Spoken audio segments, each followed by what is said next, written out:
Good morning my dear students. ఇంతకు ముందు క్లాసెస్లో మనం జనరల్ ప్రాఫిటబిలిటీ రేషియోస్ వరకు కూడా డిస్కస్ చేసుకున్నాం. నెక్స్ట్ ఏంటి అంటే ఓవరాల్ ప్రాఫిటబిలిటీ రేషియోస్లో ఫస్ట్ మనం దేని గురించి డిస్కస్ చేసుకోవాలంటే return on shareholders investments. దీన్ని return on investments or net worth అని కూడా అంటాం. దీన్ని మనం క్యాలిక్యులేట్ చేయాలంటే ఫస్ట్ మనకి నెట్ ప్రాఫిట్ అవసరం.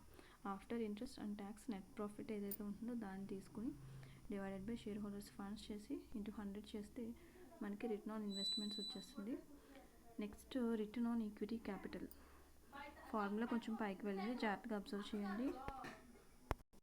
రిటర్న్ ఆన్ ఈక్విటీ క్యాపిటల్కి వచ్చేసరికి net profit after tax minus preference dividend, అంటే ప్రిఫరెన్స్ షేర్ హోల్డర్స్ యొక్క డివిడెంట్ని లెస్ చేయాలి నెట్ ప్రాఫిట్ ఆఫ్టర్ ట్యాక్స్ నుంచి, divided by paid up equity capital తీసుకుని ఇంటూ 100 చేస్తే మనకి రిటర్న్ ఆన్ ఈక్విటీ క్యాపిటల్ అనేది వస్తుంది.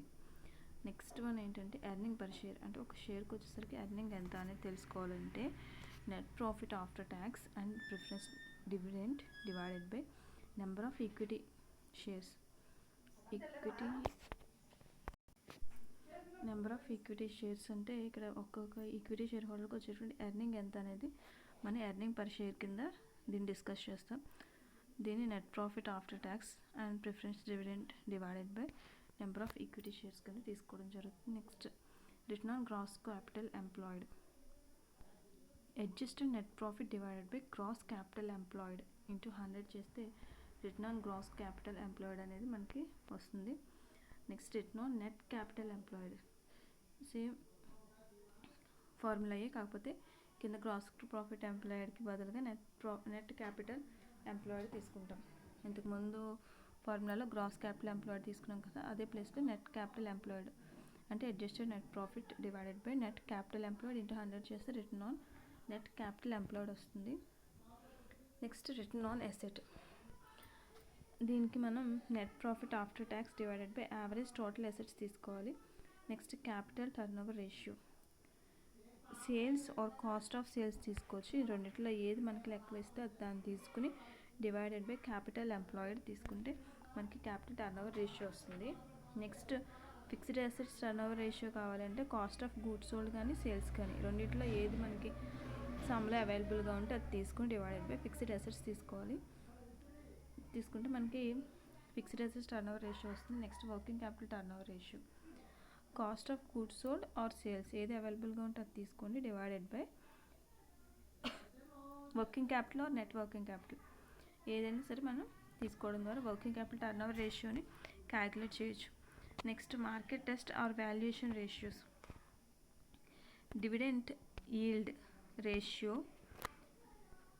మనం క్యాలిక్యులేట్ చేయాలంటే dividend per share divided by market value per share తీసుకోవాలి, అప్పుడు డివిడెంట్ ఈల్డ్ రేషియో వస్తుంది. Next dividend payout ratio, dividend per equity share divided by earning per share తీసుకోవాలి.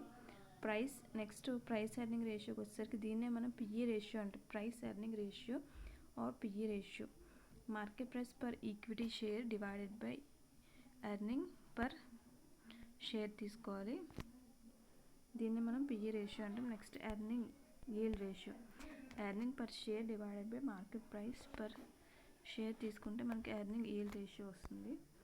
నెక్స్ట్కి వచ్చేసరికి market value or book value ratio, ఇది ఎలాగంటే market value per share divided by book value per share. ఇక్కడ మీరు formulas chart గుర్తుపెట్టుకోండి. Market value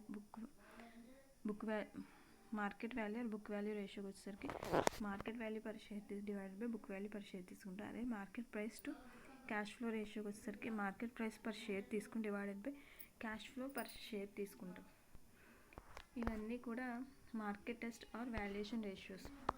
next వచ్చేసరికి మనకి analysis of capital structure or leverage ratios, వీటిని మనం లివరేజ్ రేషియోస్ అని కూడా అంటాం.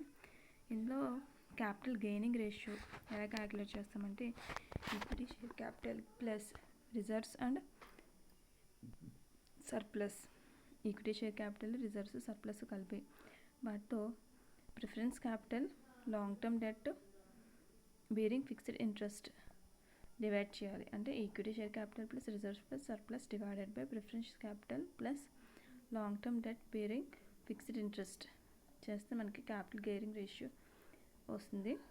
Next total investment long term liabilities, total investments to long term liabilities, కాబట్టి లాంగ్ టర్మ్ లయబిలిటీస్ కింద వేసుకోవాలి. అంటే shareholders fund plus long term liabilities చేసి divided by long term liabilities చేస్తే మనకి total investments to long term liabilities వస్తాయి.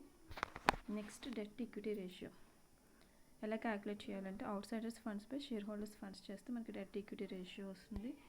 అలాగే ratio of fixed assets to funded debt, fixed assets divided by funded debt చేస్తే మనకి fixed assets to funded debt ratio వస్తుంది. Next ratio of current liabilities to proprietors funds, current లయబిలిటీస్కి shareholders ఫండ్స్కి మధ్య relation calculate చేయాలన్నప్పుడు మనం ratio of current liabilities to proprietors funds రేషియోని calculate చేస్తాం. అలాగే ratio of reserves to equity capital చేయాలంటే ఫస్ట్ రిజర్వ్స్ని ఈక్విటీ షేర్ క్యాపిటల్ డివైడెడ్ చేసి ఇంటూ 100 చేస్తే మనకి ratio of reserves to equity capital వస్తుంది. నెక్స్ట్ ఫినాన్షియల్ లెవరేజ్ రేషియో ఎలా క్యాలిక్యులేట్ చేయాలంటే earning before interest and tax తీసుకోవాలి. దీన్నే మనం ఈబీఐటీ అని కూడా అంటాం. అది దాన్ని మళ్ళీ ఈబీఐటీలోంచి ఇంట్రెస్ట్ తీసేసి ప్రిఫరెన్స్ డివిడెండ్ తీసుకుంటే అప్పుడు మనం ఫినాన్షియల్ లివరేజ్ని క్యాలిక్యులేట్ చేయడం కుదురుతుంది. నెక్స్ట్ ఆపరేటింగ్ లివరేజ్కి వచ్చేసరికి కాంట్రిబ్యూషన్ డివైడెడ్ బై ఈబీఐటీ అంటే ఎర్నింగ్ బిఫోర్ ఇంట్రెస్ట్ అండ్ ట్యాక్స్ని తీసుకోవాలి. ఈ ఫార్ములాస్ అన్నిటినీ కూడా ఎలా క్యాలిక్యులేట్ చేయాలి ఏంటి అనేది నేను నెక్స్ట్ ప్రాబ్లమ్స్లో మీకు ఈ ఓవరాల్ ప్రాఫిటబిలిటీ రేషియోస్ దగ్గర నుంచి నెక్స్ట్ ప్రాబ్లమ్స్ ఉంటాయి. ఇంతకుముందు చెప్పినటువంటి ప్రాబ్లమ్స్ అన్నీ కూడా జనరల్ ప్రాఫిటబిలిటీ రేషియోస్ వరకు కూడా నేను ఇంతకుముందు మీకు రేషియోస్ ప్రాబ్లమ్స్ అన్నీ ఇచ్చాను. మీరు ట్రేడింగ్ అకౌంట్ని ప్రిపేర్ చేయడం, P&L అకౌంట్ని కూడా రేషియోస్ ద్వారా ప్రిపేర్ చేయడం అనేది ఇంతకు ముందు వరకు కూడా కనుక్కున్నారు. నెక్స్ట్ ఈ రేషియోస్ అంటే ఓవరాల్ ప్రాఫిటబిలిటీ రేషియోస్ దగ్గర నుంచి ఈ analysis of capital structure or leverage రేషియోస్ని నేర్చుకోవడం ద్వారా నెక్స్ట్ మనం బ్యాలెన్స్ షీట్ని కూడా ఎలా ప్రిపేర్ చేయాలి, with the help of ratios how to calculate balance sheet figures and how to prepare balance sheet అనేది డిస్కస్ చేసుకుంటాం మనం. సో వీటికి సంబంధించినటువంటి రేషియోస్తో మనం నెక్స్ట్ క్లాసెస్ని కంటిన్యూ చేద్దాం. Thank you.